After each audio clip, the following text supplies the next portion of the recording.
Bismillahirrahmanirrahim. Assalamualaikum warahmatullahi wabarakatuh.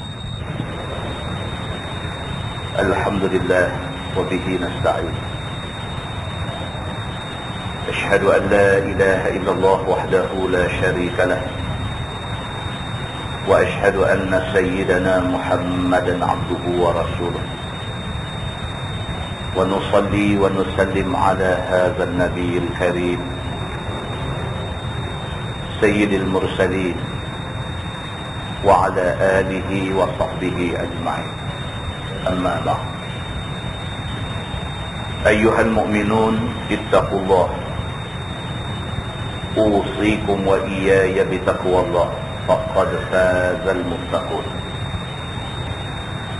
Muslimin dan muslimat, mudah-mudahan dirahmati Allah Subhanahu wa ta'ala. Di dalam sebuah hadis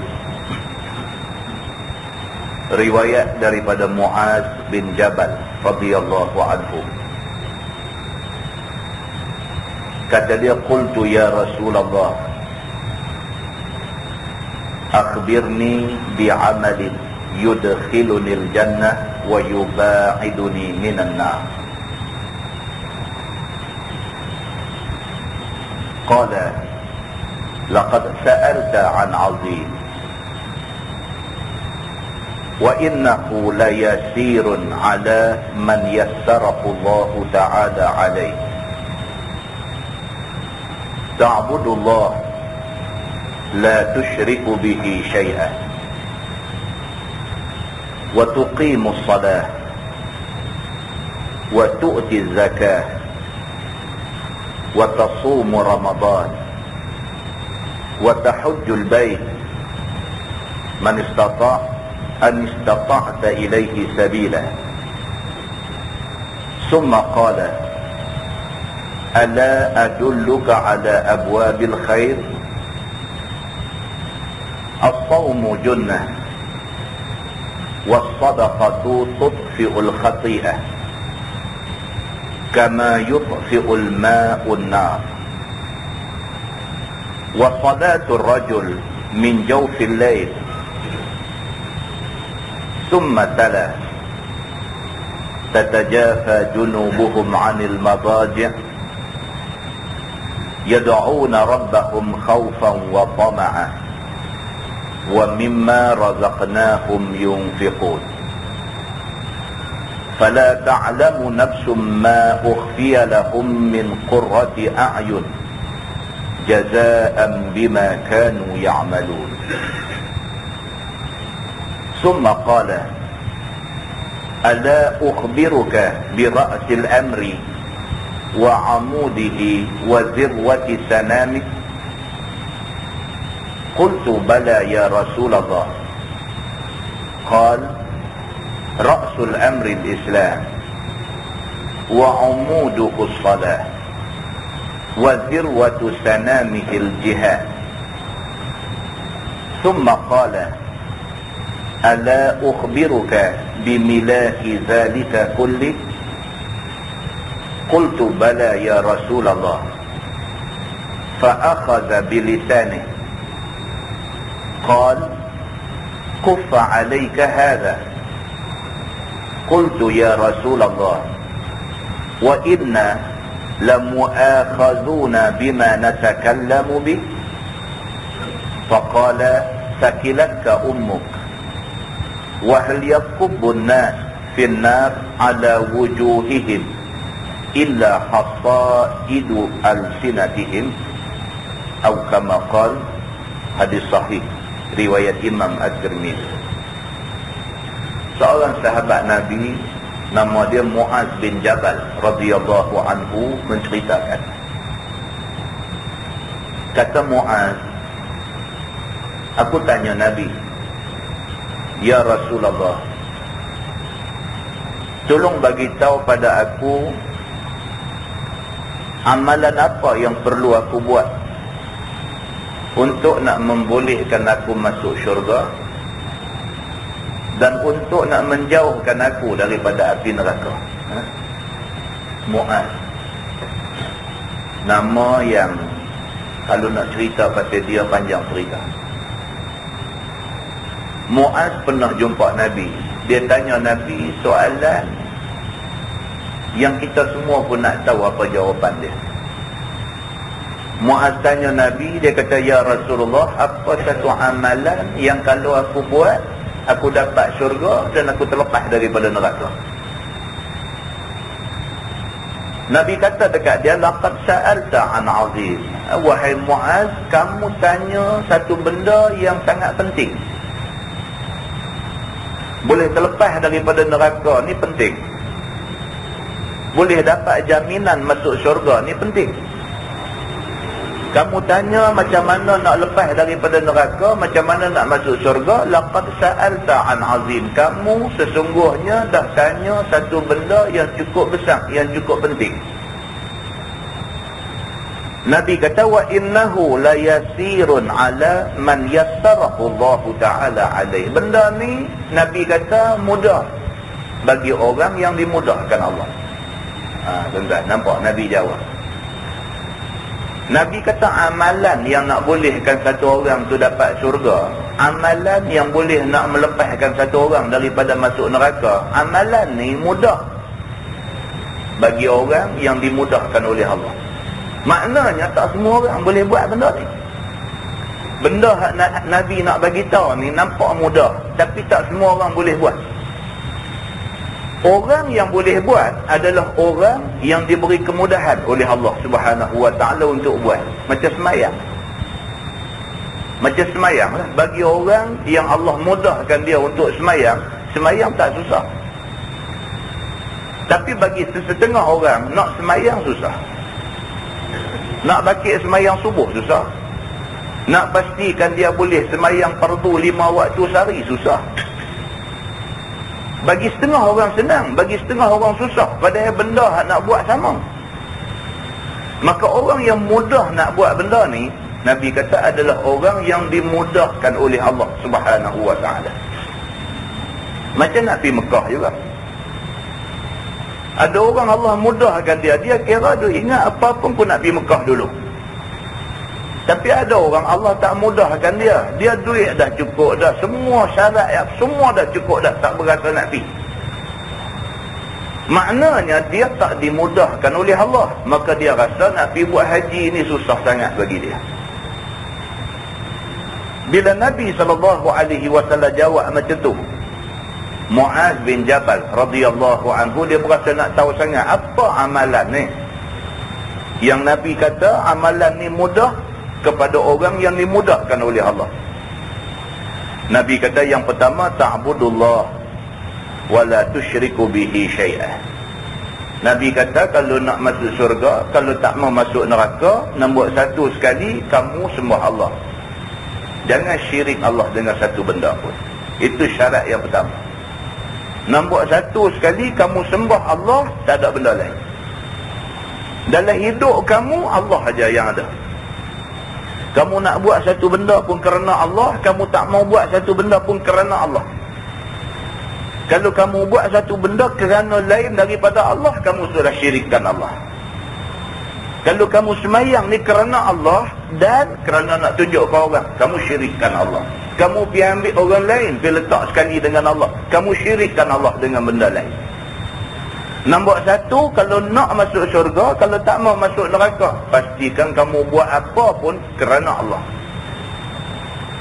Yang kedua, wa tuqimus salah. Nabi kata syarat yang kedua, semayang kena buat. 5 waktu semayang fardu, kok mana pun kena buat. Tuan-tuan, kita muhasabah balik diri kita. Kita ni betul-betul semayang fardu 5 waktu cukup ni, umur kita berapa? Kita muhasabah balik, kita tahu jawapan dia. Kita akil balik, umur kita berapa? Yang kita semayang cukup 5 waktu sehari semalam, umur kita berapa? Muhasabah balik benda ni, jawab dengan Allah Subhanahu Wa Taala. Yang ketiga, wa tu'tiz zakah. Nabi kata tunai zakat. Berapa ramai daripada kita lah ni kecoh dengan zakat. Zakat fitrah jauh, semua pakai bayang belaka. Zakat harta benda, berapa ramai kecoh dengan zakat ni. Kira main nak kecoh kot tu, nak kecoh kot ni dan sebagainya, macam-macam. Cerita nak keluar zakat ni, dolak dalik dia banyak sangat. Kira dah cukup nisab dan sebagainya, haul dah cukup setahun dan sebagainya, nak duk kecoh lagi. Kalau haji boleh nak bayar sikit. Kalau haji boleh duit zakat ni nak bagi dekat anak sendiri dan sebagainya, nak kecoh. Nak supaya duit tu tak pergi ke orang lain. Nak keluar, tapi nak keluar dalam bentuk yang kecoh. Boleh tak boleh saya nak bagi zakat dekat anak saya sendiri? Misalnya, kecoh. Muslimin dan muslimat yang dirahmati Allah sekalian. Kemudian Nabi SAW kata, watasumu Ramadan. Bulan puasa, bulan-bulan puasa, bulan Ramadan, semua orang mesti kena puasa. Watahujjul bait in istata'ta ilaihi sabila. Dan tunaikan haji kalau sekiranya kamu mampu. Bagi keutamaan kepada buat haji daripada benda-benda lain. Summa qala Nabi SAW, lepas Nabi kata 5 benda yang menjadi rukun Islam, Nabi kata ada lagi benda yang kamu kena buat. Nak boleh kamu masuk syurga, nak boleh kamu lepas daripada neraka. Nabi kata, ala adulluka ala abwabil khair. Nabi kata, sukakah kamu aku nak tunjuk dekat kamu pintu-pintu kebaikan? Benda-benda ni yang kalau kamu buat, kamu seolah-olah buka pintu untuk nak buat lebih banyak kebaikan. Yang pertama, Nabi kata, as-sawmu junnah. Puasa itu pintu kebaikan. Maknanya bila kamu puasa, dia menjadi perisai menyelamatkan kamu daripada buat jahat. Kita nampak puasa tu dah satu dah baik. Puasa tu menyebabkan kita lebih lagi buat baik. Dengan kerana kita puasa, kita tak bercakap benda tak elok. Puasa tu satu benda baik. Kerana puasa, kita terlepas daripada buat benda tak baik. Terlepas daripada buat benda tak baik, itu baik. Kalau kita tak puasa, kita bercakap ikut jelabah mulut aja. Tapi kerana kita puasa, kita tak boleh cakap tak elok ni, tak lagi hilang pahala puasa. Kerana puasa, dia menjadi pintu kepada kita buat lebih kebaikan. Yang kedua, Nabi kata, was-sadaqatu tutfi'ul khati'ah. Sedekah, dia boleh menghapuskan dan melenyapkan dosa yang kita buat. Kita buat dosa, kita bagi sedekah. Sedekah yang kita bagi itu satu kebaikan. Dengan sedekah itu, dosa-dosa kecil yang kita buat dulu, Tuhan hapuskan. 2 benda kita dapat. Satu, dapat pahala sedekah. Yang kedua, kita dapat kebaikan apabila Allah batalkan dosa-dosa kecil yang kita buat sebelum itu. Nabi kata, kama yutfi'ul ma'un nar. Seperti mana air digunakan untuk padam api. Api duk menyala, ambil air pergi juruh api. Macam itulah orang yang bagi sedekah, Allah padam dosa-dosa kecil yang dia buat sebelum daripada itu. Yang ketiga, wassalatul rajul. Wassalatul rajul min jawfil lail. Seorang yang bangkit sembahyang malam. Bangkit sembahyang malam itu satu kebaikan. Bangkit sembahyang malam itu, di samping dapat pahala bangkit sembahyang malam, dapat lagi kebaikan-kebaikan. Di antaranya ialah doa kita mustajab di sisi Allah Subhanahu wa taala. Muslimin dan muslimat yang dirahmati Allah sekalian. Kemudian Nabi SAW baca ayat, tatajafa junubuhum 'anil madaji' yad'una rabbahum khawfan wa tama'a wa mimma razaqnahum yunfiqun. Ayat surah Sajdah. Yang untuk baca pagi Jumaat selalu. Allah Subhanahu wa taala berfirman menceritakan tentang kisah orang yang beriman. Di antara tanda orang tu beriman ialah dia menjauhkan rusuk-rusuk dia daripada tempat tidur pada waktu malam. Tuan-tuan, ayat Quran ni kita bila baca, kita pasang ke diri kita. Quran ni tujuan dia bila kita baca untuk kita nak cermin diri kita. Kalau dalam ayat ni Tuhan kata orang baik itu ialah orang yang banyak menjauhkan rusuk dia daripada tempat tidur. Cermin diri kita lah. Dalam bulan puasa lepas sebulan, berapa hari kita bangkit sembahyang tahajud sebelum makan sahur? Tanya diri kita. Bulan puasa sebulan, dalam sebulan tu berapa kali yang kita bangkit nak makan sahur, kita sembahyang tahajud dulu. Yang kedua, kita cermin diri kita. Bila dah habis dah bulan puasa, dah mai raya, ada tak ada kita masih lagi duk bangun buat sembahyang malam? Sedangkan dalam Quran Allah Subhanahu wa taala terang-terang kata tatajafa junubuhum 'anil madaji'. Di antara ciri, di antara tanda, di antara sifat orang-orang beriman, orang yang baik-baik itu ialah dia menjauhkan rusuk dia daripada tempat-tempat tidur. Yad'una rabbahum khaufan wa tama'an. Dia bangkit sembahyang dan berdoa kepada Tuhan dia dalam keadaan takut dan tamak. Orang duk tidur, dia bangkit, dia sembahyang dan dia minta doa dekat Allah Subhanahu wa taala. Dia minta doa kepada Allah dalam keadaan khaufan, takut dekat Tuhan. Wa tama'an, dan dia tamak dekat Tuhan. Kalau aci boleh dia nak minta doa sampai cerah, dia tak mau tidur dah. Wa mimma razaqnahum yunfiqun. Dan orang-orang yang beriman, orang yang baik-baik juga ialah apa yang Tuhan bagi kat dia, sikit sebanyak dia nafkahkan pada jalan Allah. Tak banyak, sikit dia bagi untuk jalan Allah Subhanahu wa taala. Tuan-tuan, banyak orang nak minta derma untuk tujuan kebaikan Allah ni cukup banyak. Nak buat sekolah harap, nak buat sekolah agama, nak buat apa macam-macam benda. Kita bagi, Allah Subhanahu wa taala menilai pemberian kita. Kita bagi itu sebagai satu tanda kita ni beriman dengan Allah Subhanahu wa taala. Kalau kita tak percaya janji baik Tuhan bagi, buat apa? Duit tu kita kerja susah payah titik peluh, kita guna tulang 4 kerat, kita nak boleh duit nak pergi bagi ke orang, siapa suruh?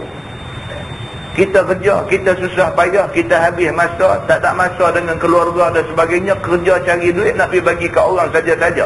Kalau saja-saja nak bagi ke kita? Saja-saja kita tak bagi. Kita bagi kerana kita percaya janji Allah Subhanahu wa taala. Kita percaya RM1 hak kita bagi ni di sisi Allah besar pahala. Kita percaya RM10 hak kita bagi ni di sisi Allah ada ganjaran dia. Kerana percaya tu kita bagi. Maka bagi itu menunjukkan kita ni beriman. Kita percaya dengan janji Allah Subhanahu wa taala. Fala ta'lamu nafsum ma ukhfiya lahum min qurrati a'yun jazaan bima kanu ya'malun. Dan tak ada satu manusia pun tahu apa yang Tuhan sembunyikan daripada pengetahuan dia, yang Tuhan nak bagi kat dia di hari akhirat esok, daripada bidadari dan sebagainya. Tuhan akan bagi kepada manusia yang percaya kepada dia. Tuan-tuan, kita baca Quran, kita baca hadis Nabi, kita tahu kalau kita buat baik Allah nak bagi syurga.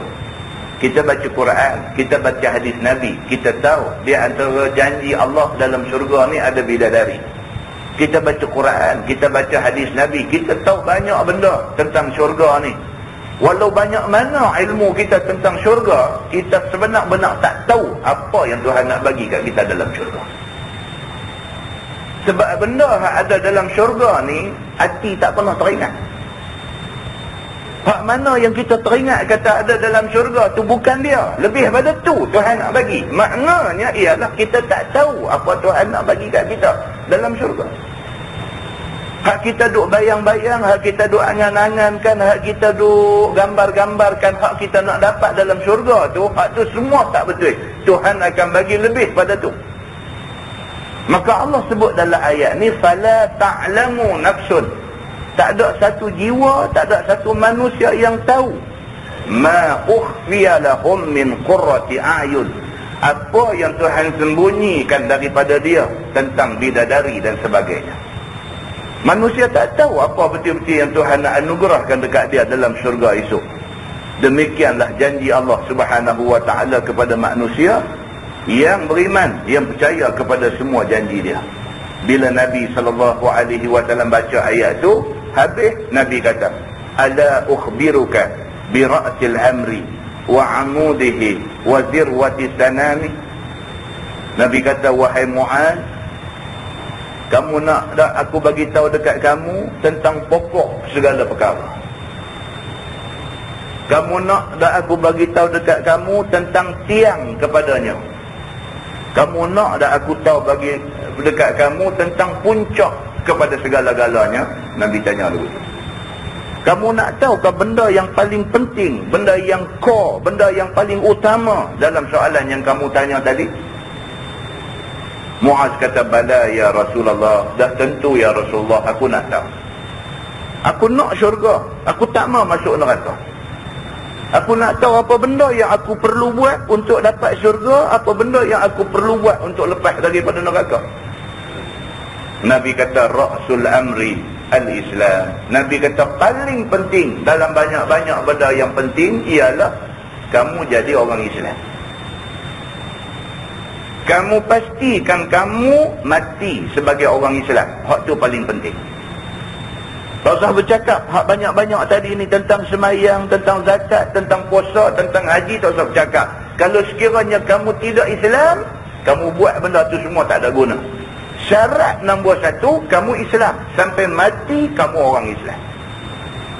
Yang ni kita kena baca panjang, tuan-tuan. Sampai mati, kita nak kita mati sebagai orang Islam ni macam mana? Apa benda yang boleh menyebabkan Islam hilang daripada kita? Oh, tak payah pergi pejabat Pesuruhjaya sumpah. Tak payah pergi buat satu surat di depan lawyer dan sebagainya menyatakan kita keluar daripada Islam. Tak payah. Memadai dengan kita tolak ayat Quran, hilang Islam dalam diri kita. Maka Nabi SAW kata perkara paling penting ialah kamu kekal sebagai orang Islam sampai mati. Kamu tolak ayat Quran, bukan kamu tolak satu juzuk, bukan kamu tolak satu surah, bukan kamu tolak satu ayat, kamu tolak satu huruf. Kamu i'tiqad dalam hati kamu, huruf ni huruf Quran, aku tak nak. Terkeluar kamu daripada Islam.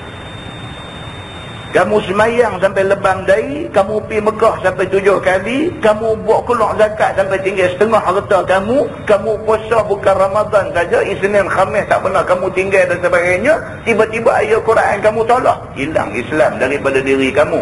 Kamu buat hak tadi semua penat saja. Maka Nabi SAW kata, jaga-jaga ra'sul amri al-Islam. Pokok kepada segala benda ialah Islam. Sampai mati kamu mesti jadi orang Islam. Wa umuduhu as-salah. Nabi kata yang penting ialah tiang Islam itu ialah sembahyang. Kamu kata kamu orang Islam, kamu tak sembahyang. Macam mana Islam nak berdiri di dalam diri kamu kalau sekiranya tidak ada tiang? Wa zirwatu sanamihil jihad. Dan kemuncak kepada Islam kamu ialah kamu sanggup berjihad. Dia kata, kemuncak kepada Islam kamu sanggup berjihad demi nak mempertahankan agama dan juga maruah dan hayam kamu sanggup mati. Summa qala Nabi SAW, kemudian Nabi buat kesimpulan. Nabi kata, ala ukhbiruka bimilaki dhalika kulli. Nakkah aku cerita kepada kamu tentang perkara pokok yang kontrol semua benda yang aku sebut tadi? Nabi kata, kamu nak tahu tak benda paling penting yang kontrol semua hak tadi ni? Yang kata sembah Allah, tak boleh syirik Allah, yang kata sembahyang, yang kata keluar zakat, yang kata puasa Ramadan, yang kata buat haji, yang kata Islam mesti kamu pelihara, yang kata jihad kemuncak kepada segala-galanya. Semua benda ni yang kontrol amalan-amalan ni, kamu tahu tak apa dia? Muaz kata, bala ya Rasulullah, bagi tahu dekat aku ya Rasulullah, apa yang kontrol semua benda ni? Fa'akhadha bilisani. Nabi jelan lidah dia, Nabi tunjuk lidah. Qala kuffa alayka hadha. Nabi kata hak paling penting, Nabi kata lidah ni kamu hendaklah tahan dan kontrol lidah ini. Nabi kata. Qultu ya Rasulullah, Muaz kata dekat Nabi, ya Rasulullah, wa inna la mu'akhazuna bima natakallamu bih. Muaz kata, adakah apa juga yang kita bercakap esok Tuhan akan tanya balik kita? Muaz tanya Nabi. Dia kata, ya Rasulullah, takkan semua benda hak kita bercakap ni esok Tuhan tanya kita balik? Nabi kata, sakilatka ummuk. Nabi kata dekat dia, celaka kamu.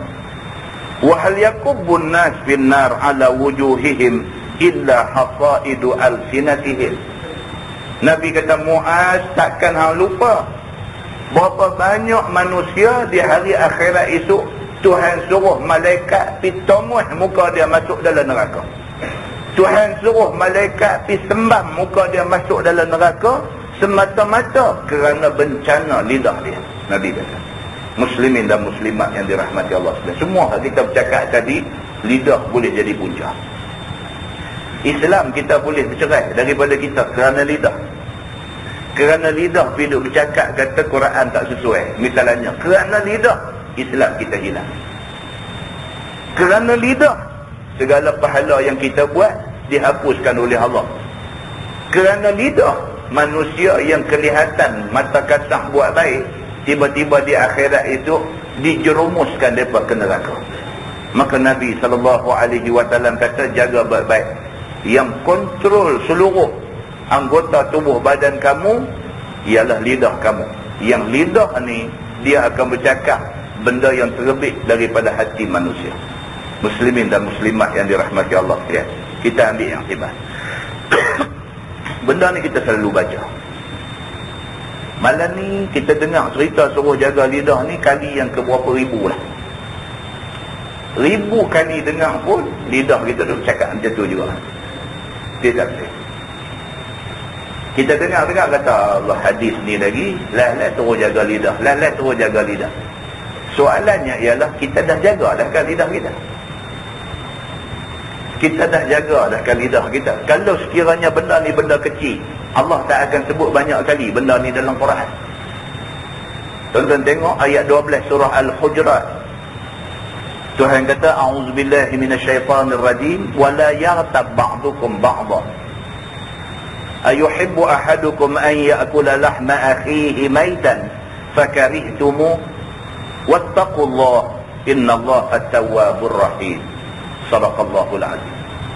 Tuhan kata, janganlah kamu orang beriman umpat sebahagian akan sebahagian yang lain.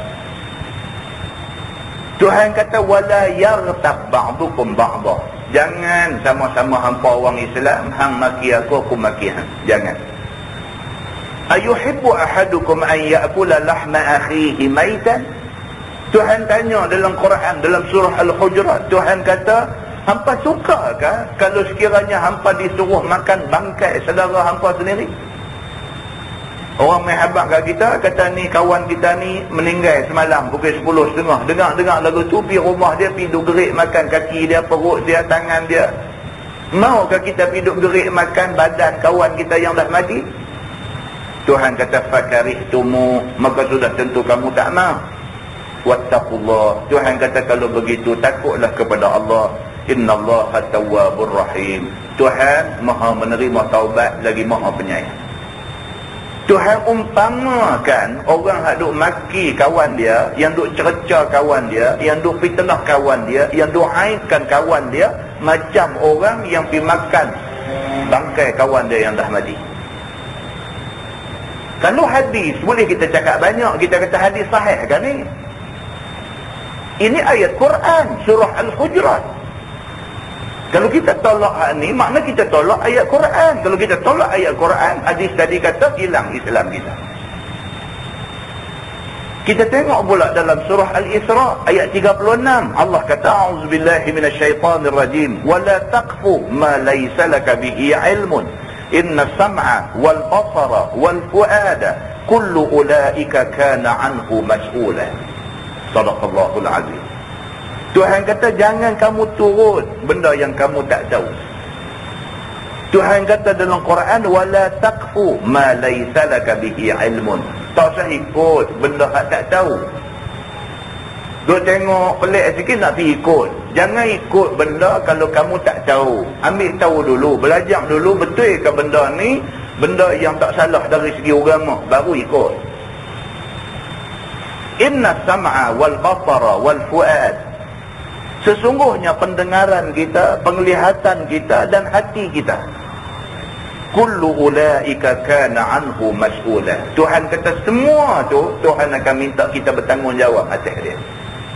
Atas dunia ni mata kita tengok apa pun, esok kita kena jawab depan Tuhan. Apa yang kita tengok?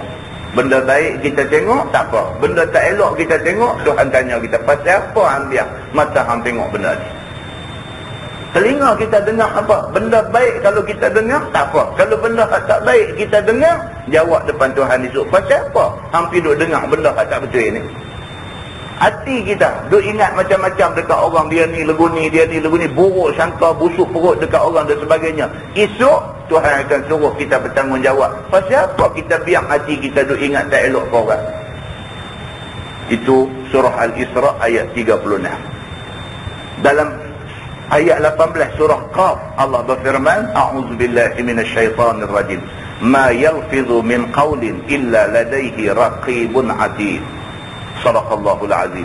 Maksudnya tidaklah seseorang itu ucap satu-satu ucapan melainkan di sisi dia ada malaikat raqib dan atid yang mencatat segala-galanya. Apa juga kita bercakap, kalau kita bercakap tu betul, membawa kebaikan, manfaat kepada orang, dia tulis benda baik. Kalau kita bercakap tu benda tak betul, sebaliknya mengaibkan dan nak menjatuhkan maruah orang, maka malaikat juga tulis. Semua benda hak kita ucap, semua, tak ada kecuali, semua benda hak kita ucap, malaikat tulis. Esok dibentangkan di padang mahsyar, jawab apa yang kita bercakap masa di atas dunia. Kalau benda ni tak penting, Allah tak sebut banyak kali dalam Quran. Kerana benda ni penting, maka Allah Subhanahu Wa Taala sebut banyak kali dalam Quran. Tuan-tuan, soal jaga lidah ni semua orang kena.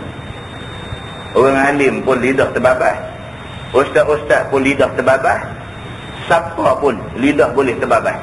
Sebab kita manusia. Kerana manusia itu lemah, maka kadang-kadang terbabas lidah dia.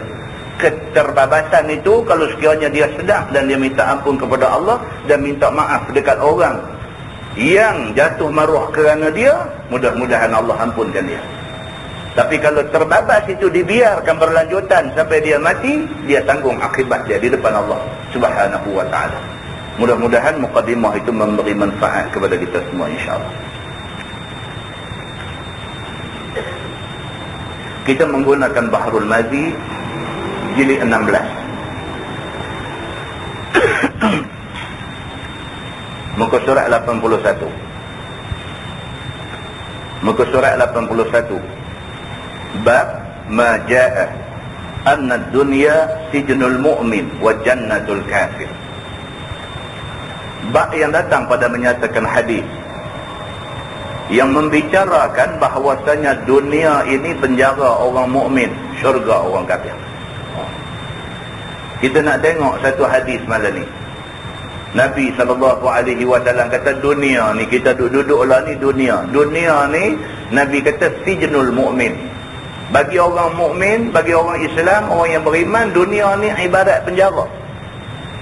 Wa jannatul kafir. Bagi orang kafir, dunia ni macam syurga dia. Apa maksud hadis ni? Ketahuilah saudaraku, orang mukmin itu sangatlah sukacitanya ia mendengarkan balasan di sisi Tuhan, iaitu syurga. Kita orang Islam, orang beriman ni yang kita syok apa? Bila duk dengar kata esok mati, syurga duk tunggu kita. Yang tu kita syok.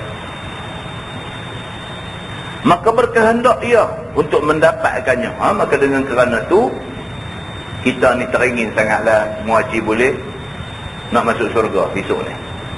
Tak, tuan-tuan. Kita semua macam tu. Kita semua dah. Nama kata orang Islam, nama kata orang beriman, memang syurga ni matlamat kita lah. Yang kita duk buat ni semua-semua benda ni satu, pasal memang Allah suruh kita buat, perintah Allah, tanggungjawab kita sebagai hamba Allah kena abdi diri dekat dia. Di samping itu kita nak supaya janji Allah nak bagi syurga tu dapat ke kita. Tak boleh nak nafi benda tu, tak boleh nak bohong benda tu. Ada orang pergi belajar tasawuf. Dalam tasawuf ni tihabang pula, kalau sekiranya kita semayang kerana nak syurga, dia kata syirik pula dah. Uhara pula.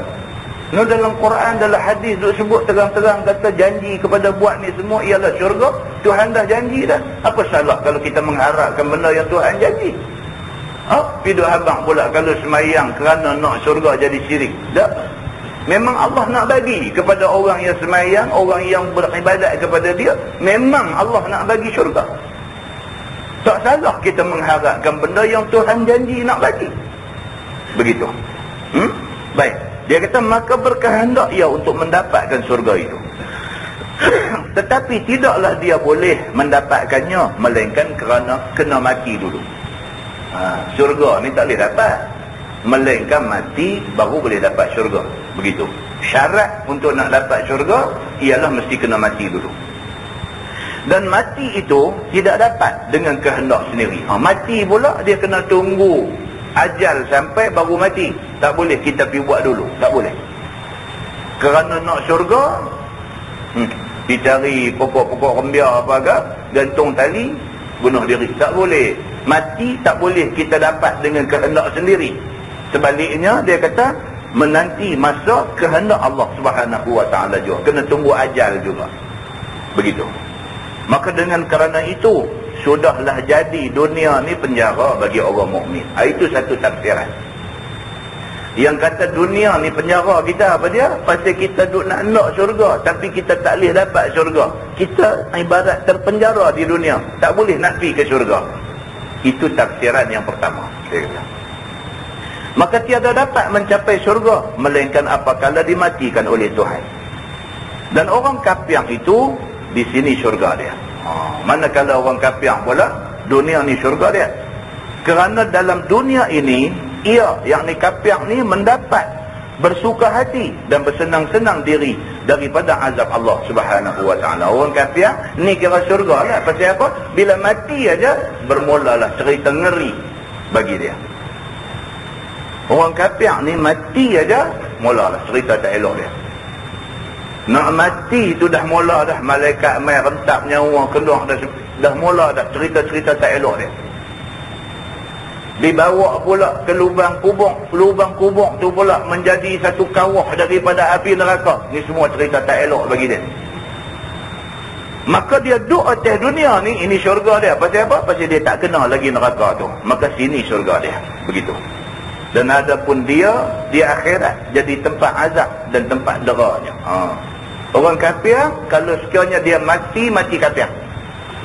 Akhirat itu tak ada apa dekat dia melainkan neraka dan dera yang Tuhan janji untuk dia. Tak ada kebaikan untuk dia di sana.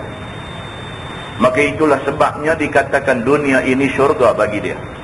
Demikianlah hadis yang menyebutkan demikian itu dikeluarkan oleh Imam At-Tirmizi. Kata dia an Abi Hurairah radhiyallahu anhu qala qala Rasulullah sallallahu alaihi wasallam ad-dunya sijnul mu'min wa jannatul kafir. Maksudnya diriwayatkan daripada seorang sahabat Nabi sallallahu alaihi wasallam. Nama dia Abu Hurairah radhiyallahu anhu. Kata dia telah bersabda Nabi sallallahu alaihi wasallam, bermula dunia itu penjara orang mukmin dan syurga orang kafir. Kata At-Tirmizi ini hadis hasan lagi sahih. Dan ada riwayat daripada seorang sahabat Nabi. Nama dia Abdullah bin Amr radhiyallahu anhuma. Tersebut di dalam Ittihafus Sadah Al-Muttaqin. Dunia itu penjara orang mukmin dengan nisbah kepada barang yang disediakan bagi mukmin itu di dalam akhirat daripada nikmat yang kekal. Dan syurga bagi orang kafir dengan nisbah kepada barang yang akan datang di akhirat kelak. Baginya azab Jahannam semata-mata. Itu sama macam uraian tadi. Baik kata setengah ulama, yang ni mudah kita faham. Bermula dunia itu penjara orang mukmin kerana orang mukmin itu ditegah akan dia daripada turut apa keinginan yang diharamkan dia. Maka tak kala tertegah nafsunya daripada segala yang diharamkan itu, maka seolah-olahnya dunia ni penjara dia. Ini mudah faham. Pasal apa yang kata dunia ni penjara orang mukmin? Pasal apa? Pasal kita duduk dalam dunia kita tak boleh buat suka hati.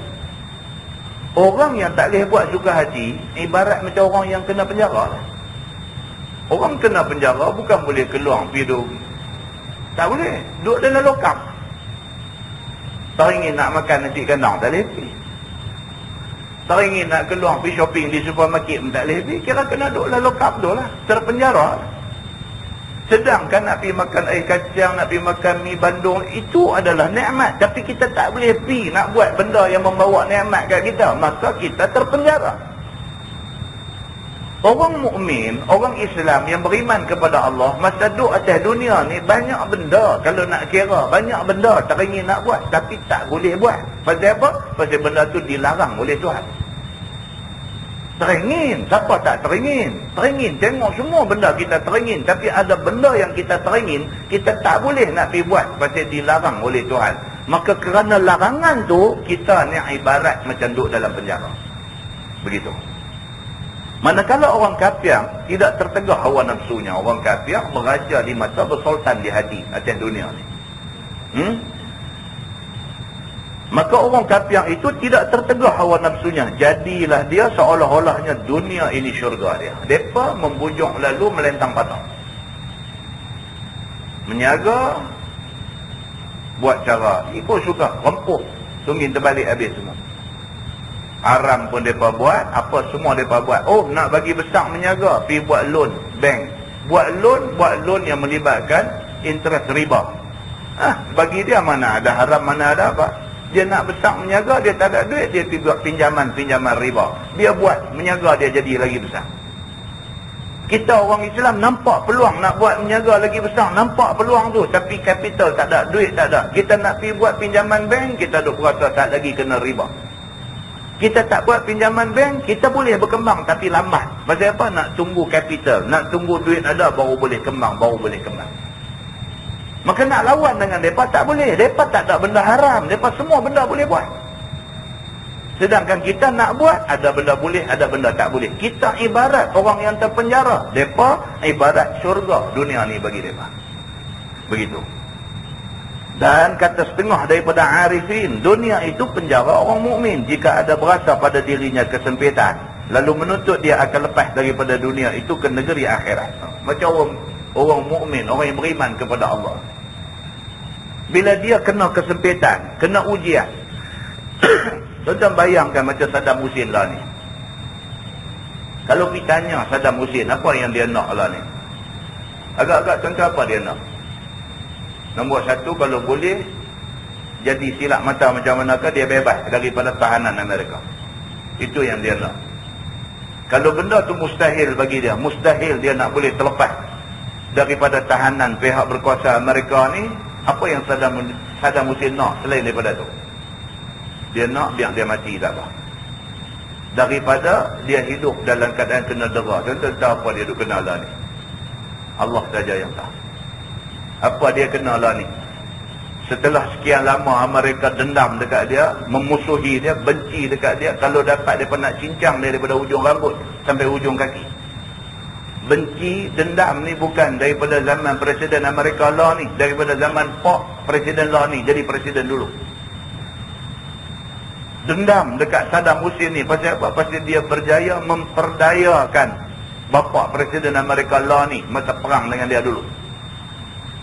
Sampai kawan tu nak turun daripada pemerintahan Amerika, pesan dekat anak dia, hang ganti tempat aku. Dia antara benda yang hang mesti kena buat ialah Saddam ni hang kena tangkap juga macam mana pun. By hook or by crook, cara macam mana pun hang mesti tangkap juga dia ni. Dia nak tengok juga orang yang mempermainkan dia dulu akhirnya kena tangkap. Dia nak tengok kawan ni kena dera. Tuan-tuan boleh bayangkan macam mana keadaan dia dalam tahanan lah ni? Allah Subhanahu wa ta'ala sahaja yang mengetahui. Maka dia beritahu dekat kita di sini, dia kata dunia ni penjara orang mukmin. Jika ada berasa pada dirinya kesempitan, kalau sekiranya dia dihimpit oleh satu kesempitan, dia kena tangkap, dia kena dera, dia kena apa dan sebagainya, maka menuntut dia akan lepas daripada dunia ni ke negeri akhirat. Maka dia ingat dalam hati dia apa? Cukuplah, aku tak mau dah hidup dalam dunia yang penuh sengsara ni, minta supaya dia lepas. Biar dia mati tak apa. Lepas dalam bentuk mati pun tak apa, daripada hidup kena dera. Ada pula orang pergi kata baru ni, ada kata tuan-tuan tengok apa jadi dekat Iran, dia kata. Kena gempa bumi, mati sampai 40,000 orang. Daripada mereka mati katak kerana gempa bumi ni, baik mereka mati kerana lawan Amerika yang masuk Iraq. Ada pula kawan ni kata lagu tu. Tuhan marah, dia kata dekat Iran ni, pasal biar Amerika main lanyak Iraq. Biar, sedangkan duduk sebelah mereka aja, mereka biar. Kerana mereka biar Tuhan buat main gempa bumi, mati sampai 40,000 orang. Daripada mati saja, baik pergi mati syahid kerana mempertahankan negeri orang Islam. Itu satu tafsiran. Wallahu a'lam, betul tafsiran itu. Nampak? Muslimin dan muslimat yang dirahmati Allah sekalian. Itu di antara tafsiran-tafsiran yang ada tentang ad-dunya sijnul mu'min wa jannatul kafir. Saya tengok tajuk berikutnya, dia kata bab ma jaa mathalud dunya mithlu arba'ati nafar. Iaitu bab yang datang pada menyatakan hadis yang membicarakan umpama dunia seumpama 4 orang. Nabi pernah buat perumpamaan dunia ni macam 4 golongan manusia. Ketahuilah saudaraku, sesungguhnya sifat ahli dunia itu seperti 4 bahagi. Sebagai yang dikhabarkan oleh Nabi kita SAW di dalam hadis seperti yang dikeluarkan oleh Imam At-Tirmizi. Kata dia, an Abi Kabsyah Al-Anmari radhiyallahu anhu annahu sami'a Rasulullah sallallahu alaihi wasallam yaqul thalathatun uqsimu alaihinna wa uhaddithukum hadithan fahfazuhu qala ma naqata malu 'abdin min sadaqah. Maksudnya diriwayatkan daripada seorang sahabat Nabi sallallahu alaihi wasallam. Namanya ialah Abu Kabsyah Al-Anmari radhiyallahu anhu. Bahawasanya telah mendengar ia Nabi sallallahu alaihi wasallam bersabda, 3 perkara aku bersumpah atasnya. Nabi bersumpah dengan 3 benda. Dengan sebenarnya berlaku ia seperti yang aku katakan itu. Nabi kata aku bersumpah 3 benda. Kok mana pun 3 benda ni akan jadi betul. Nabi kata. Dan aku mau khabarkan kepada sekalian kamu akan hadis itu. Maka hendaklah sekalian kamu hafal akan dia. Sabda Nabi, tidak akan kurang harta seseorang hamba Allah dengan sebab sedekah. Nabi kata ada 3 benda, aku bersumpah. Benda ni mesti betul ni. Yang pertama, Nabi kata, orang yang sedekahkan harta dia tidak akan menyebabkan harta dia jadi kurang ataupun habis. Nampak tuan-tuan? Benda pelik kan? Kita ada RM10, kita bagi ke orang RM5. 10 tolak 5, tentu tinggal 5. Tapi Nabi SAW pula pergi kata lagu lain. Nabi kata, ma naqasa malu 'abdin min sadaqah. Nabi kata, satu orang yang bersedekah, harta dia tak akan, kata ni menyalahi kaedah matematik. Nampak tak? Hari ni tuan-tuan, kadang-kadang benda agama ni cukup susah nak terang. Kadang-kadang benda agama ni cukup susah nak terang. Tuan-tuan nak pergi terang dekat orang tentang keberkatan, macam mana nak terang? Macam mana kita nak pergi terang dekat orang tentang berkat? Nak terang macam mana?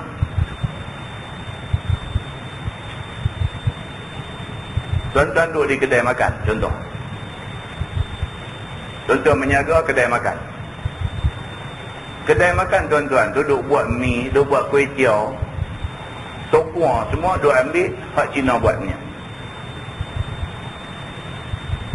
Tuan-tuan nak habaq dekat kawan-kawan tuan-tuan yang sama-sama menjaga dengan tuan-tuan. Tuan-tuan nak habaq kata tak bagus kita ambil barang hak bukan Islam buat.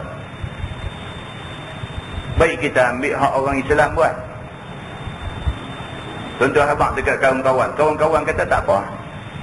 Dia kata dah hang ni hang pergi cari hak Islam punya bawa mai. Mi, kuih tiaw apa semua tokua hak Islam punya ambil bawa mai. Kita pergi berkira, kita tak boleh dapat harga macam hak Cina bagi. Ni nak cerita contoh. Cina bagi mi kuning sekilo 9 kupang. Tuan-tuan pergi cari orang Islam buat mi kuning, dia nak bagi sekilo RM1 3 kupang. Beza sekilo tu ada 4 kupang. Sekilo beza. Kalau sehari kita ambil 100 kilo, 100 kali 4 kupang. Berapa kita nak rugi sehari? Tapi kita nak benda tu biar orang Islam buat. Kita sanggup rugi. Nampak rugi 4 kupang sekilo, 100 kilo kita rugi. 4 kupang kali 100. Kita sanggup rugi tak apa. Pasal apa? Pasal kita nak keberkatan. Tuan-tuan macam mana nak terang dekat kawan-kawan tuan-tuan ni, kata kita keberkatan ni lebih penting daripada hak rugi. Nampak kira dengan kalkulator nampak rugi. Nak abang lagu mana kat dia? Kita nak abang kat dia kata ni, kita duk jual ni mi kuih tiaw hak bukan orang Islam buat ni. Bukanlah kita kata haram, tapi setidak-tidaknya syubhat. Kita kata setidak-tidaknya syubhat, kita tak tahu dia pakai minyak apa, duk uli tepung kita apa, kita duk terang benda tu. Jadi kerana tu kita ambil orang Islam buat, tentu dah benda ni halal. Kita abang kat dia lagu tu, dia tak faham. Tuan-tuan nak terang ni berkat kalau kita ikut agama ni, tuan-tuan nak terang lagu mana? Sedangkan matematik menunjukkan rugi. Nabi SAW nak habaq benda ni dekat kita, nak habaq satu benda yang menyalahi kaedah matematik. Nabi kata satu orang manusia kalau dia sedekah duit dia tak akan kurang. Nabi kata, oh nak faham macam mana, RM10 bagi RM5, nak kata tak kurang lagu mana? Tentu kurang, tentu tinggal RM5. Tapi ni benda yang Nabi nak terang dekat sahabat-sahabat dia. Nampak? Masalah, dia kata sedekah itu tidak mengurangkan harta. Demikianlah tersebut pada sepotong hadis Nabi dalam masalah itu. Yakni siapa-siapa ada harta lalu dia sedekah dan dia menderma, maka janganlah yang tekadkan sedekah dan derma wang dan harta kepada yang mustahak itu menjadikan kurang ia pada hakikatnya. Hanya pada zahir mata kepala nampak harta itu kurang, tetapi pada hakikatnya Tuhan berkatkan dan Tuhan sempurnakan dengan pahala. Macam mana nak terang benda ni? Macam mana kita nak terang benda yang mata tengok nampak lagu lain, tapi kita nak habaq lagu lain? Inilah Islam, kita nak habaq ke orang susah ni. Tuan-tuan nak habaq dekat orang kata jaga baik-baik, kita mati saja masuk kubur, apa macam-macam benda duk tunggu dalam kubur. Tuan-tuan nak habaq macam mana ke orang? Sedangkan orang duk tengok hari-hari ada orang mati, tanam dalam kubur, kambing-kambing semua elok, tengok tak ada bunyi berkocak apa-apa. Macam mana kita nak bercerita dekat orang kata dalam kubur ada malaikat muka dan nakir mai suruh orang hak mati tadi bangkit duduk. Lepas tu nak tanya pula dia siapa Tuhan kamu, siapa Nabi kamu, apa kiblat kamu, apa semua. Macam mana kita nak habaq benda ni dekat orang? Sedangkan mata orang duk tengok kubur tu nampak tenang aja, tak ada nampak jadi apa-apa. Dan tengoklah surah abang beberapa minggu lepas dalam bulan puasa itu duk hibur cerita pasal azab kubur. Tulis dalam surah abang kata azab kubur ni sebenarnya tak ada. Tulis dalam surah abang, bukan sembang kedai kopi. Tulis dalam surah abang nak kata azab kubur ni tak ada. Yang hadis bukan sikit duk cerita pasal azab kubur, duk cerita pasal soalan dalam kubur, dia boleh tulis dalam surah abang, dia kata azab kubur ni tak ada. Berhujjah guna akal ni. Macam mana hadis yang nak cerita kata orang mati ni wajaa malakal qabri, maka datang kepada dia dua malaikat kubur, fayaq'udani, Nabi kata maka malaikat itu mendudukkan orang yang baru dikebumikan tadi dalam kubur. Dia kata nak duduk macam mana? Kerana tu pun kecil aja, nak bangkit tak boleh. Dia pergi kata lagu tu. Dan berapa ramai orang ada, orang Malaysia, rakyat Malaysia ada lah ni, bila baca-baca logik, dia kata logik, nak bangkit duduk macam mana? Tak boleh bangkit. Dia pergi duduk tepi liang kubur, masa orang duduk simpan mayat tu, duduk tengok-tengok, dia kata nak bangkit macam mana? Sedangkan benda ni Nabi SAW sebut dalam hadis. Bolehkah kita terima hujah-hujah yang macam ni? Bolehkah agama ni kita selesaikan dengan logik akal? Bolehkah? Kita pergi cari doktor spesialis, doktor pakar pun suruh dia bagi tahu kat kita, roh kita ni keluar ke mana? Pun dia tak boleh bagi tahu. Dia doktor pakar, suruh dia bagi tahu kat kita. Dia duk buat, dia belajar forensik sampai peringkat master, sampai peringkat PhD dan sebagainya. Kalau jumpa satu mayat, boleh habaq pula mayat ni sebenarnya mati dah 12 jam dah. Orang forensik, dia boleh tahu sampai macam tu. Jumpa satu mayat, dia boleh tahu mayat ni mati berapa jam, pukul berapa mati, dia mati pasal apa, kena katok dengan benda tumpul. Ditanya dia, orang mati ni nyawa keluar ke mana? Dia tak boleh beritahu. Kalau dia boleh beritahu, dia boleh tahan nyawa daripada keluar. Kalau dia kata nyawa keluar ke hidung, tutup hidung dia, jangan bagi keluar nyawa tu, biar nyawa tu duk musing dalam badan nak keluar, tak boleh. Tak mati kawan tu. Tutup hidung, lagi cepat jalan. Nak habaq kata keluar ke mana? Keluar ke ubur-ubur rambut, keluar ke ubur-ubur kepala, keluar ke ujung kaki, keluar ke siku. Nak habaq kata keluar ke mana? Katup semua, kepala pun bungkus buang, siku pun buang plaster buang, ujung jari kaki pun bungkus bagi pakai stukin buang. Jangan bagi nyawa keluar, mati juga. Mati juga. Tuhan kata yas'alunaka 'anir ruh. Nah, depa tanya kamu wahai Muhammad tentang ruh. Qulir ruhu min amri rabbi. Kata dekat depa, ruh ini urusan Tuhan. Wa ma utitum minal ilmi illa qalila. Aku tak bagi ilmu dekat manusia melainkan sikit aja, Tuhan kata. Setelah kita tahu kita ni ilmu sikit, pasal apa kita nak pi argue, kita nak pi duk lawan challenge, duk lawan berhujah dengan ayat Quran, dengan hadis Nabi? Pasal apa? Muslimin dan muslimat yang dirahmati Allah sekalian, inilah benda yang Nabi nak bagi tahu. Nabi kata, aku bersumpah benda aku habaq ni betul. Nabi kata, yang pertama, harta kalau sekiranya kamu nafkahkan, kamu dermakan, kamu sedekahkan, harta tu tak akan kurang. Nabi kata. Tetapi dengan syarat, jangan bersedekah dan menderma itu kerana riak dan sum'ah, dan jangan pula diikut dengan mengungkit-ungkit. Maka jika yang demikian itu, hilang berkatnya dan tidaklah berpahala lagi. Itu dia. Kita ada RM10, bagi RM5. Tinggal RM5 tu Nabi kata berkah. Berkah. Tentu heran dah orang gaji RM10,000 boleh duk cakap kata tak cukup duit. Orang buat bendang, pendapatan pukul rata lebih kurang sebulan dalam 7-800 cukup untuk dia hidup. Apa penjelasan kepada benda ni? Satu orang yang berpendapatan RM10,000 dia kata tak cukup untuk nak belanja, tak cukup. Satu orang yang berpendapatan 700 dia kata cukup. Kawan hak gaji RM10,000 duduk rumah sewa.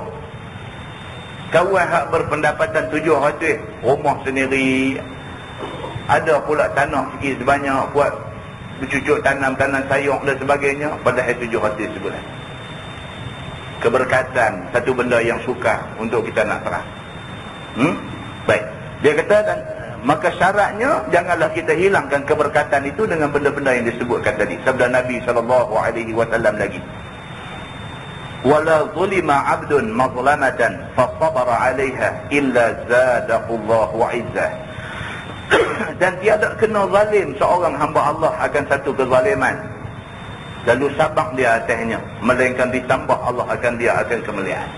Yang kedua, Nabi kata, aku bersumpah, mana-mana orang dalam dunia ni yang kena zalim, kena naya dengan siapa-siapa, dia sabar atas kezaliman dan penganiayaan yang kena kat dia, dia sabar. Nabi kata, illa zadaqullahu 'izzah, melainkan Allah akan tambah kepada dia kemuliaan. Orang punya ramai duk hina dia, duk cerca dia, duk maki hamun dia, duk kata macam-macam dekat dia, jiwa dia tenang. Allah bagi kemuliaan dekat dia. Cercahan orang, maki hamun orang, tohmahan orang, fitnah orang dan sebagainya, langsung tak menghilangkan kemuliaan dia. Tak ada apa-apa. Pasal apa? Pasal dia sabar atas kezaliman yang orang buat kat dia. Orang tohmah dia, orang cerca dia, orang buat cerita tak betul tentang dia dan sebagainya dengan niat nak bagi jatuh dia. Bermakna dia kena zalim. Dia sabar. Apa yang orang buat kat dia, dia sabar. Dia tahu dia duduk atas jalan kebenaran. Peduli apa orang kata. Allah pelihara dia. Allah angkat martabat dia. Apa yang Nabi Muhammad tak kena masa Nabi jadi Nabi tu? Fitnah, maki hamun, cerca, umpat. Lebih pada tu Nabi kena. Sampai ke peringkat tuduh kata isteri Nabi buat jahat dengan satu orang lain. Ini cukup melampau. Setakat tuduh kata Nabi ni gila puasa cukup Tuduh kata Nabi Muhammad ni gila puasa, teringin nak jadi ketua memerintah Mekah. Tuduh Nabi dengan tuduhan yang tak betul. Setakat penganiayaan, kezaliman yang mereka buat, pergi tabung duri, bubuh kaca dari Nabi, pijak luka kaki dari Nabi tengah semayang, pergi lungguk perut unta busuk atas belakang. Tidak cukup dengan tu, cari lagi apa boleh. Kata, oh, tengok Nabi Muhammad ni, dia duk baca ayat Quran, kata tak boleh menikah lebih pada 4. Tapi dia sendiri pergi sampai 11 isteri. Mereka kata dia ni, macam-macam fitnah mereka buat kat dia. Nabi sabar, sebab Nabi buat tu perintah Tuhan. Nabi langsung, tak macam yang orang kata kat dia. Orang nak kata, katalah. Tapi Nabi, Allah tahu Nabi tak apa. Macam-macam yang orang buat dekat Nabi, akhirnya Nabi lagi mulia di mata orang semua. Atau saya duk kira lah orang yang tak suka kat dia, sampai mati pun duk tak suka dekat Nabi. Tapi kesudahannya terserlah kebenaran Nabi.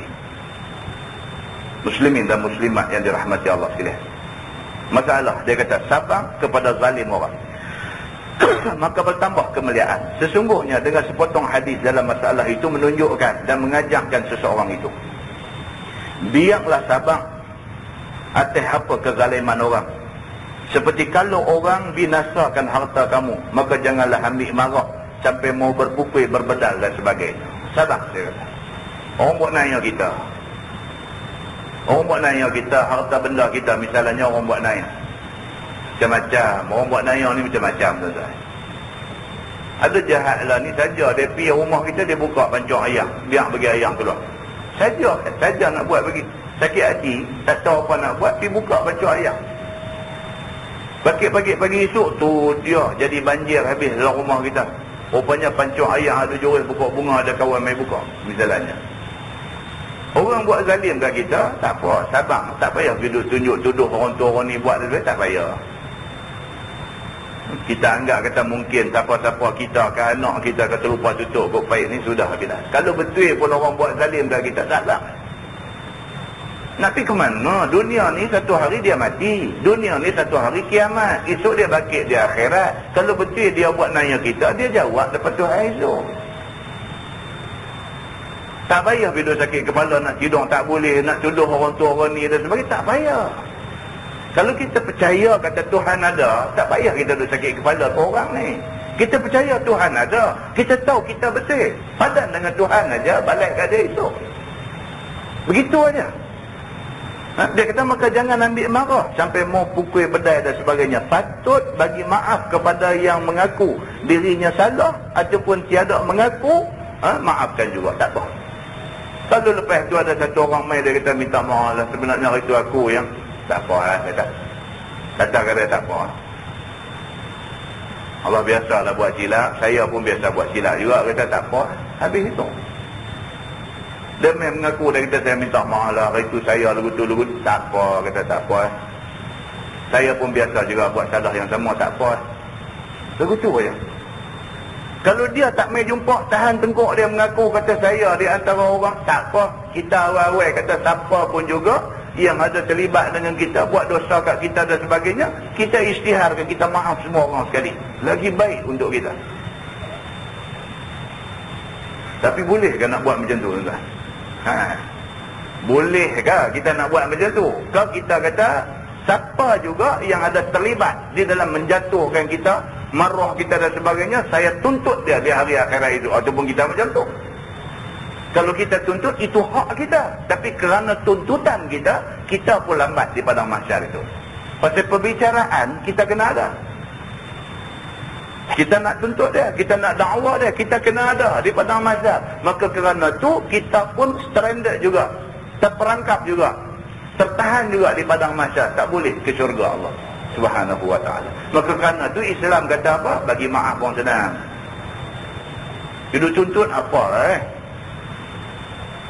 Dia main minta maaf, tentu bagi maaf. Tak main pun kita kata kita maaf selesai benda.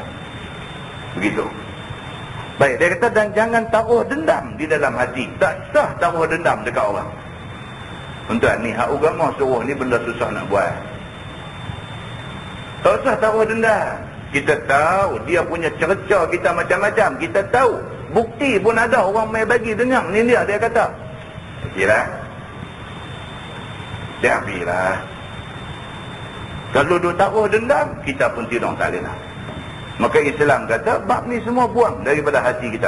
Maka barang siapa bertabiat yang demikian itu, maksudnya jadi orang yang pemaaf ni, nescaya Allah Ta'ala tambah mulia akan dia di dalam dunia ni. Allah akan bagi kemuliaan pada dia kalau dia jadi orang yang pemaaf kepada kesalahan orang. Begitu. Dan dikata orang akan dia, orang baik. Kerana dia zalim orang, dimaafkan dia. Dia. Orang kata kita baik.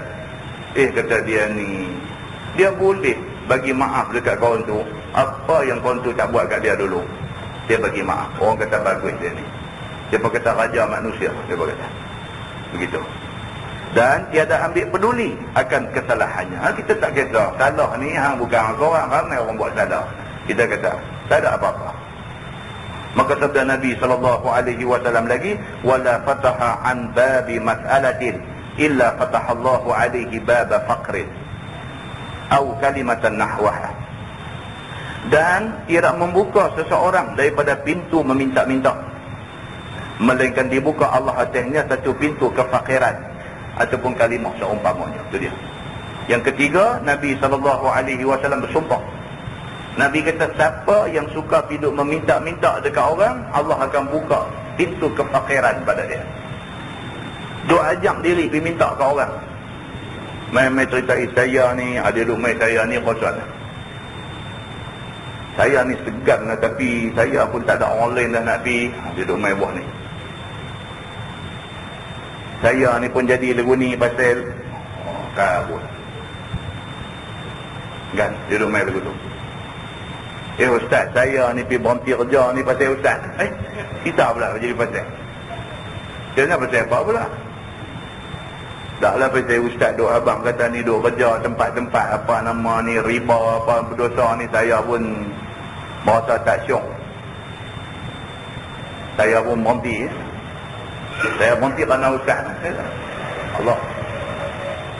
Lepas tu masalah dia kata. Saya anak ada 5. Sudah. Itu nak kena buat loan kat ustaz dia kata. Karut dah kalau macam ni.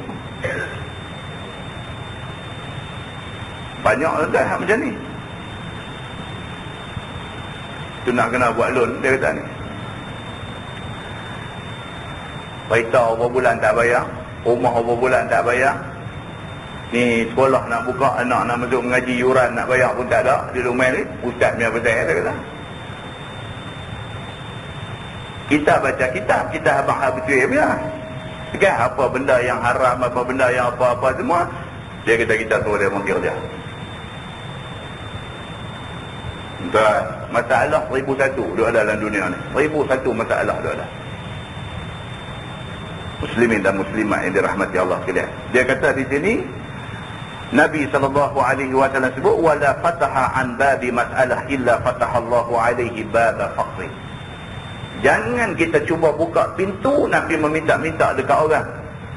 Kita buka pintu tu, Allah akan buka pintu kefakiran dekat kita. Kita sampai bila pun hidup nak kena minta dekat orang. Kita tak boleh hidup tanpa meminta pada orang. Nabi kata, aku bersumpah dengan benda ni. Siapa buat benda ni, pasti akan jadi. Muslimin dan muslimat yang dirahmati Allah. Masalah dia kata minta sedekah dan minta tolong. Sesungguhnya ini sepotong hadis yang memberi petunjuk kepada kita supaya kita berperangai dengan perangai yang tinggi. Jangan seorang itu mengajak diri minta sedekah dan minta tolong apa-apa pada makhluk, kerana yang demikian itu mengajak diri berperangai dengan perangai yang tidak baik. Jangan duk ajak bila minta ke orang dan sebagainya, kerana apabila dikerjakan minta sedekah dan minta tolong, nescaya rasa sedap mendapat sedekah dan mendapat tolong itu dengan tiada susah dan tiada penat diri. Bila duk biasa minta ke orang, tuan-tuan, dia sanggup kayuh basikal pergi sampai 10 km kerana nak pergi minta duit orang. Padahal masa tu, tenaga tu kalau dia gunakan untuk buat kerja cari rezeki halal, lebih baik bagi dia. Maruah pun tak jatuh. Tapi kerana dia duk boleh duit senang, kayuh basikal pergi rumah orang ni dapat RM10, kayuh basikal pergi rumah kau ni dapat RM50, kayuh basikal pergi rumah kau ni dapat RM30, kayuh lagi kuat dia kayuh pergi rumah orang, lagi banyak pendapatan dia. Maka akhirnya dia jadi orang yang tak mau buat kerja apa, melainkan kerja nak pergi minta ke orang. Dia sedap duk boleh duit tak elok ni. Sedap. Sama macam orang yang duk kerja di jabatan yang mudah dapat rasuah. Apa?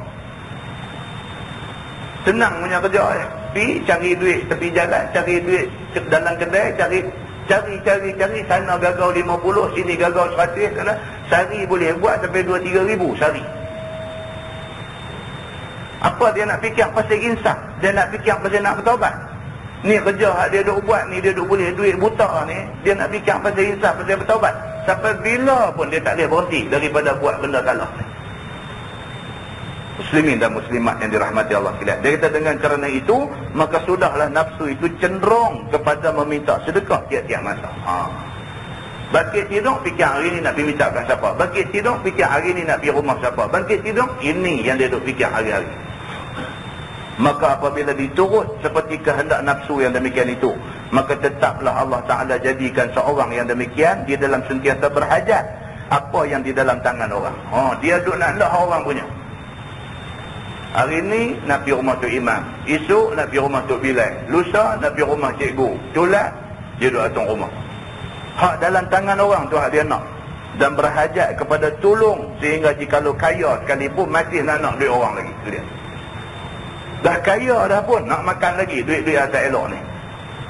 Dan jika ada mempunyai cukup sehat, afiat dan pandai kerja sekalipun, maka sudahlah orang yang demikian itu dikeji kerana ia bersifat keji dan hina ia di mata segala orang. Sehat afiat pun Nabi minta duit dekat orang juga, tak mau nak buat kerja, tak mau nak usaha. Dan sabda Nabi SAW lagi, wa uhaddithukum hadithan fahfazuhu qala innamad dunya li arba'ati nafar. Ya, wallahu a'lam. Kita sambung kemudian. Sambung hadis itu sabda Nabi SAW, wa uhaddithukum hadithan fahfazuhu qala innamad dunya li arba'ati nafar. Abdun razaqahu Allahu malan wa ilman fahuwa yattaqi fihi rabbah wa yasilu fihi rahimah wa ya'lamu lillahi fihi haqqa fahada bi afdalil manazil. Lepas ni kita akan tengok hadis ni. Kata dia, dan aku khabar kepada sekalian kamu satu hadis, maka hendaklah kamu hafal hadis ni. Kata Nabi, hanya saja dunia ini bagi 4 orang, iaitu hamba Allah yang Allah bagi rezeki, dan Allah bagi rezeki kepada dia dalam bentuk harta dan ilmu. Maka dia berbuat ibadah akan Tuhannya dan menghubung dia akan rahimnya, dan mengetahui ia bagi Allah padanya akan hak, maka ini orang lebih utama saja. Ni Tuhan Nabi SAW nak cerita manusia ni ada 4 golongan. Satu golongan Allah bagi kat dia harta, Allah bagi kat dia ilmu. Harta pun ada, orang kaya dan berilmu. Golongan kedua Allah bagi ilmu saja, harta tak bagi. Golongan ketiga Allah bagi harta saja, ilmu tak bagi. Golongan keempat Allah tak bagi harta, tak bagi ilmu. Apa jadi kepada 4 golongan ini? Orang yang kaya dan ilmu ada, apa jadi kat dia? Orang yang kaya tapi ilmu tak ada, apa kesudahan dia? Orang yang ilmu ada tapi kekayaan tak ada, apa satu kebaikan ada pada dia? Orang yang harta pun tak ada, ilmu pun tak ada, apa nak jadi dengan dia? Nabi SAW bagi tahu dekat kita di dalam hadis ni, insya-Allah. Wallahu a'lam.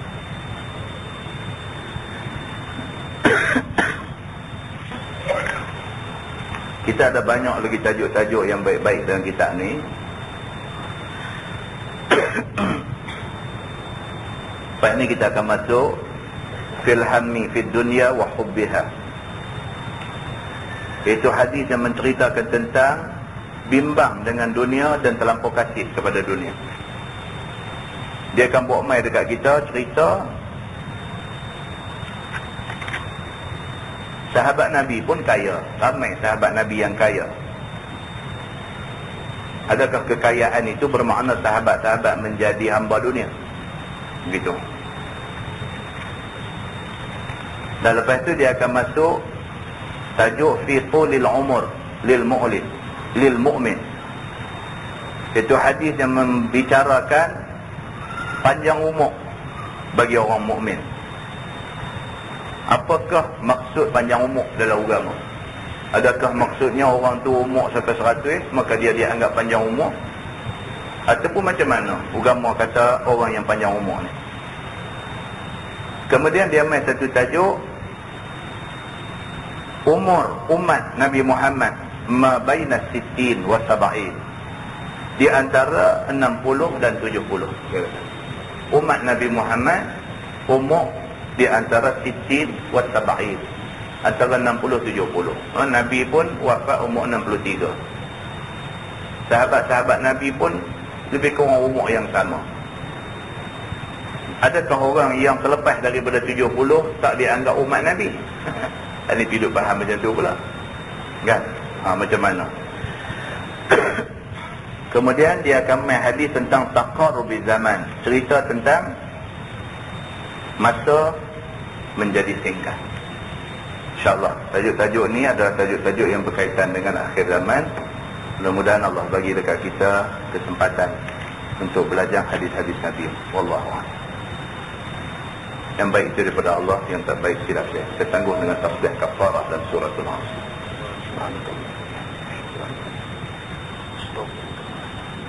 Bismillahirrahmanirrahim. Wal 'asr innal insana illa allazina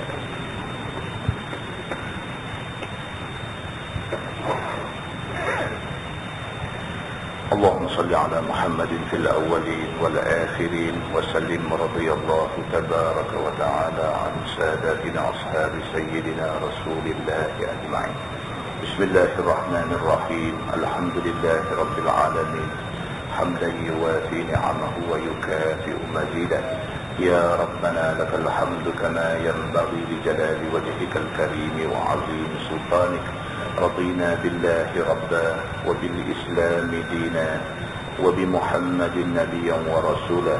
اللهم افتح علينا فتوح العارفين وارزقنا فهم النبيين بجاه خاتم المرسلين. اللهم فقهنا في الدين وعلمنا التأويل واهدنا صراطك المستقيم. اللهم أرنا الحق حقا وارزقنا اتباعه وأرنا الباطل باطلا وارزقنا اجتنابه. اللهم اجعل جمعنا جمعا مرحوما وتفرقنا من بعده تفرقا معصوما. وصلى الله على محمد وعلى آله وصحبه وسلم والحمد لله رب العالمين. السلام عليكم.